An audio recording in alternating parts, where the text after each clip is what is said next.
Going to look at the story of Naaman, however you want to call his name. I kind of tend to call him Naaman, but if you call him Naaman, that's fine. And it's probably a story that you know well, but there is quite a lot of treasure to be found in the story. So I'm going to read from 2 Kings chapter 5 and the first 14 verses. Now Naaman was commander of the army of the king of Aram. He was a great man in the sight of his master and highly regarded, because through him the Lord had given victory to Aram. He was a valiant soldier, but he had leprosy. Now bands of raiders from Aram had gone out and had taken captive a young girl from Israel, and she served Naaman's wife.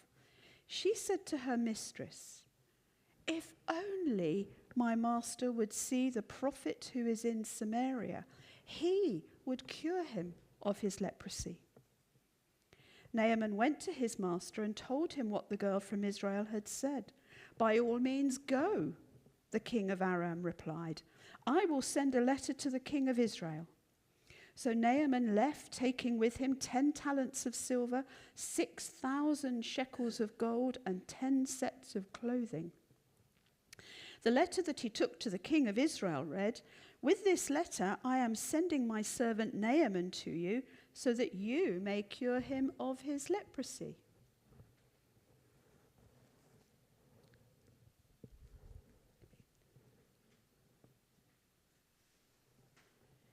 Do come in. The door's only closed to keep the heat in. As soon as the king of Israel read the letter, he tore his robes and said, "Am I God?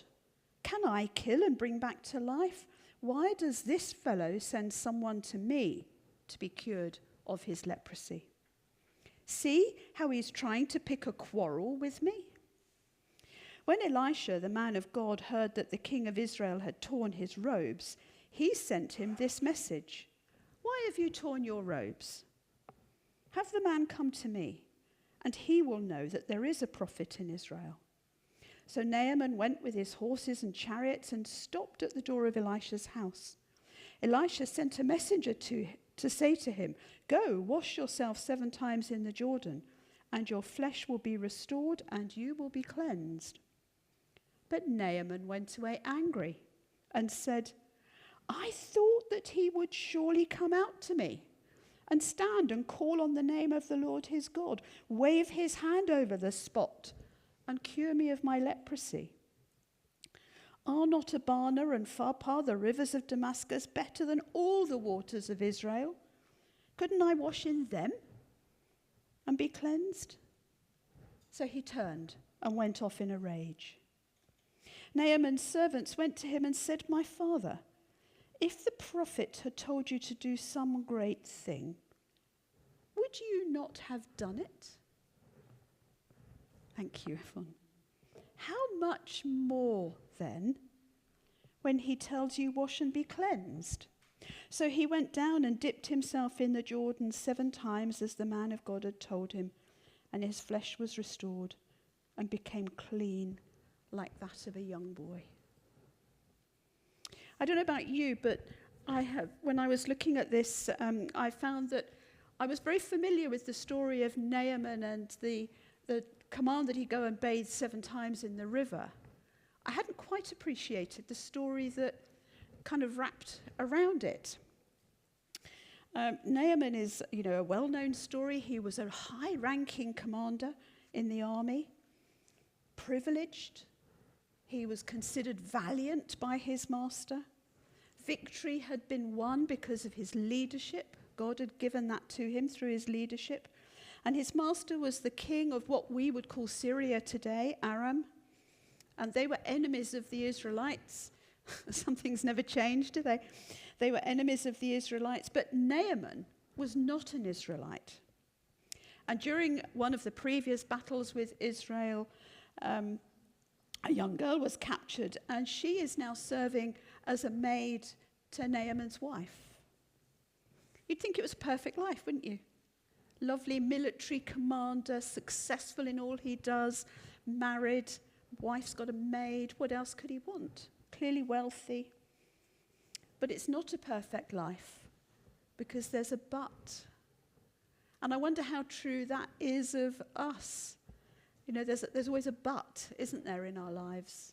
I wonder what your but is. This man, with all his success, there was also a personal tragedy because he had leprosy. I find this story curious because there is nothing in this story of Naaman and his leprosy being an outcast. He's clearly living at home, which is not what we would expect of lepers, is it? You know, being sent out to live outside the community. So something's going on here. And the servant girl is clearly supportive of her master. Clearly they treat her well, and she is supportive of them. And she says what one of the commentators says is the two saddest words in the English language. If only. They are sad, aren't they? If only. Because they speak of desire, they speak of longing, unfulfilled longing, if only. But it's hopeless because he never will. If only. I wonder if you've got an expression of longing, maybe for yourself, maybe for somebody else right now. If only. If only they would come to God. If only this, if only that. But she said to her mistress, if only he would go and see Elisha. And the mistress spoke to the king. And the king said, yes, let's get him to go. I'll write, the master said, I'll write to the king. I'll send him a letter. And Naaman, who was a wealthy man, sets off, and he takes with him, I read the amount, 750 pounds of silver, 150 pounds of gold, 10 sets of clothing. The equivalent, it was thought today, of about £1.5 million. Was this going to be a long journey for the man, or was he expecting to have to buy his healing? Was he going to have to pay the king? Don't know. But that's an awful lot of money to take, isn't it? He took an awful lot of money with him. How much was his healing worth to him, I wonder? It's an interesting question. What would you give for the healing that you long for, or that you long for on behalf of somebody else? What would you give? The difficulty is, it could all go horribly wrong at this point. And this, I find it fascinating that when we hear about Naaman, we often don't hear this bit of the story. Because the letter to the king, which was kindly meant, doesn't mention Elisha. And the king thinks this is an incitement to war. And he gets terribly upset by it. He thinks that he's got to do something. And Naaman's clearly crossed a boundary here. He's crossed into another country. And he doesn't see it as a plea to help. He sees it as this man wants war. And he tears his clothes. It's a sign of grief and mourning. And it could all go horribly wrong. Except that Elisha hears about it. We don't know how, it doesn't say. Is that the word of the Lord to him? We don't know. But he hears about it and he sends a message to the king. What are you doing? Send the man to me. What are you doing? And I expect you know how that feels. You know, to be in Naaman's shoes right now. You've got high hopes of something and then suddenly they're dashed.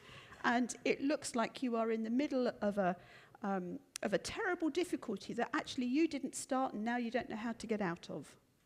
I bet you've all been in a position like that at some time. Perhaps it's time to go home and forget all about it. Maybe.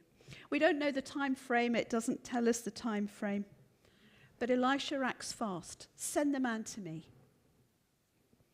And so Naaman sets off again. I love the fact that the Bible gives us these little kind of almost insignificant details. He goes to Elisha's house with his horses and chariots. Why does he do that? Can you imagine him? I don't imagine that Elisha lived in a palace. He probably lived in a little tiny mud house somewhere, and here's this great commander turning up outside with all his chariots and horses, and everybody looking out the window saying, who's this? Is he trying to make an impression? Is that how we come to God when we want healing in some way? Do we come trying to make an impression, hoping that it's going to have some kind of sway with God somehow? And Naaman stops outside of the door of Elisha's house, and then he gets slapped down again. Because who comes to the door? A messenger. Not even Elisha. It'd be like being sent an invitation to 10 Downing Street and then being met by the cook, wouldn't it? Not the Prime Minister, or having an invitation to the garden party at Buckingham Palace and, you don't get to see the king. Expectations well and truly disappointed again. You would at least expect the prophet to come to the door and say hello, wouldn't you? And then, on top of that, the message is, go and wash 7 times in the Jordan. No wonder Naaman was upset. No wonder he was. I don't know if you've been to the Jordan. Anybody been to the Jordan? It's not quite the mighty river that it once was. It once was a very mighty river, but so much water is taken out of it now to irrigate the land that actually it is little more than a muddy stream now. And when I went some years ago on pilgrimage, there was a couple of people who wanted to be baptized in the Jordan. And the minister who was with us on the pilgrimage said to these 2 girls, yep, we'll do the baptism, and anybody else who wants to renew their baptism vows can stand in the water, and we'll do that. Just don't wear any clothes that you don't want to get stained. That's how dirty the Jordan is now, because it's a muddy stream, because so much water is taken out. As I say, I don't suppose it was like that then. But clearly, it wasn't an attractive prospect, because Naaman was outraged that there are much prettier rivers elsewhere. Why couldn't he go and bathe in those? And he stomps off, humiliated, embarrassed, I don't know, by the instruction. How disappointing for this poor man. And the instruction doesn't even make sense, does it? Why would washing in a dirty river cure you of leprosy? I guess God's quite good at sending instructions that don't make sense. To Noah, build an ark. It's never rained. Why would you need an ark? What I find really interesting about this story is that there are 2 turning points, and both of those turning points are done by the lowliest of people in the story. The maidservant who said, if only he could go and see Elisha, and now Naaman's servant, who probably takes his life in his hands and says, Sir, if he had told you to go and buy a donkey, something that would be a little bit more, I don't know if that's a realistic thing, but, if he had told you to do something more reasonable, you'd have done it, wouldn't you? And Naaman obviously is a man of integrity, because he says, yes, I would have done it. And the story, he goes off and does it, and he's healed. Naaman had to pursue his healing, didn't he? Ups and downs and disappointments and dead ends. He really had to pursue it. He had to persist. And there were 2 very quiet, insignificant voices that actually had a huge amount of influence for Naaman. We should not dismiss the quiet voices that speak into our lives, should we? I wonder if you have got those quiet voices that speak into your life. And obedience was required. His healing was nothing to do with how much wealth he had. In the end, it came down to obedience. Was he obedient? Yes, he was. He tried to pay his way. That didn't work. He had to surrender, even when it made no sense. And the same is true of us. We can't pay for it. We don't earn it. And probably we don't deserve it. But if God asks us to do something, will you do it? And sometimes, we have to get to the point where we accept that God has done something. It just might not be what we had hoped for.